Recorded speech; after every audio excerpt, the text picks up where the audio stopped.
Hello, Virgo. This is the week of November 25th, and this is the astrology reading for the collective of Virgo. I always ask for the spread that is going to be the most relevant for the collective, for whoever's tuning in. And this is what I got for you. The first concept that came up was power. And that is defining the difference between the kind of power that's driven from our mind and our psychological intention and very much our ego, and the kind of power that comes from the sacred self inside that radiates a higher vibration and a higher frequency, which allows us to engage with the universe in a way that creates the kind of reality we would like. So you've got those two options to look at. And what it seems to me is that you are being really guided towards trusting that the beautiful, radiating 360-degree dynamic sacred energy, you have access to that, and that it is operating for you. And that by really choosing how you want to experience your day, your week, your life, that you can really engage that energy in yourself and in the universe to really literally co-create the quality of life you would like. In order to do that, you're being asked, or it's being suggested, that you pay attention to where you may not be 100% sincere in your responses to people, or you may inadvertently be creating an energy that is more kind of controlling rather than creating cooperation. It's interesting that the card attack came up, because I often feel that when we try to force things with a personality, it comes off as an attack, whether we mean it to or not. And it can be out of a defense position, or it can be out of trying to manipulate somebody unconsciously or consciously. But that typically is something that is coming out of some kind of fear. So can you look at where in your life you're becoming perhaps dogmatic, controlling, out of touch with that heart energy and that big energy, and more associated with that fear quality, where you're trying to contract things and contract people, situations, the way you want them. The interesting thing in terms of what you're being suggested to do instead of that is to really focus on what you like about a person or a situation, and really speak honestly about that as a form of energetically encouraging them to do that. Not, again, as a form of manipulation, but setting it out there as a tuning fork for what you appreciate. It allows them to respond or not respond. But either way, what you're doing is you are operating from a place of honesty and integrity and not controlling. The idea of that is not saying, oh, I really love it when you do X, Y, Z and I'd like more of it. No. Of course, if you're saying that you like it, of course you're going to want more of it, but it's not trying to control them into doing that. I remember, this is going to sound really perhaps silly to some of you, but to cat lovers it won't. I had two cats, two brothers. One was extremely expressive. You could see everything in his face, my darling Baloo.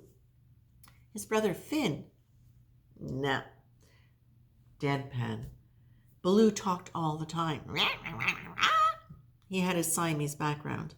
Finn took more after his his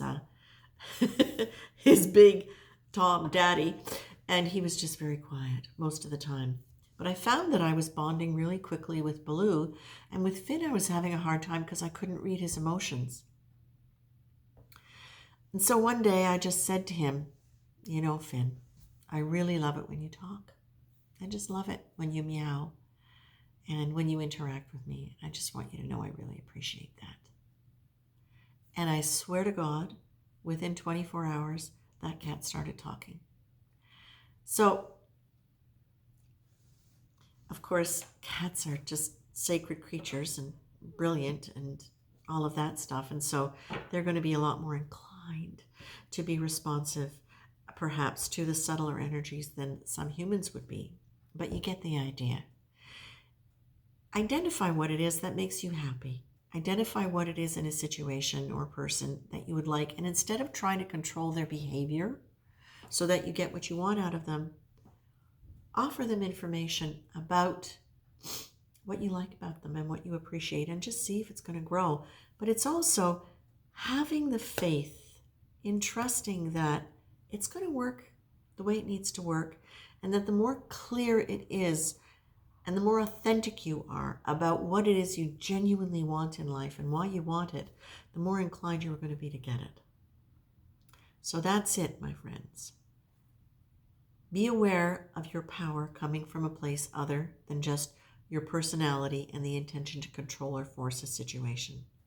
Trust and have faith that by setting good intentions and positive intentions for how you wish to experience your life and yourself in relation to the world and the people around you, that you are going to tap into that energy and the ability to be able to manifest this in your life. Appreciate verbally and acknowledge the things that you really do like about a person and a situation, because this just doesn't have to be about a relationship. This can be you just sitting there taking stock of your life going, you know what I really like is, I really like being able to have time in the morning for myself.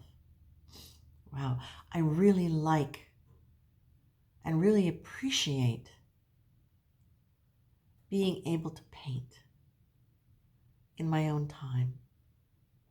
Just noticing and acknowledging the good feelings of those things now, that brings it into your conscious mind, and you start moving towards that.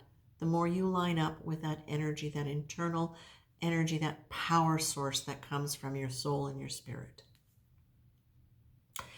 Check out when you find yourself using words that stop you, that are negative, that are contracting, that deny potential for change.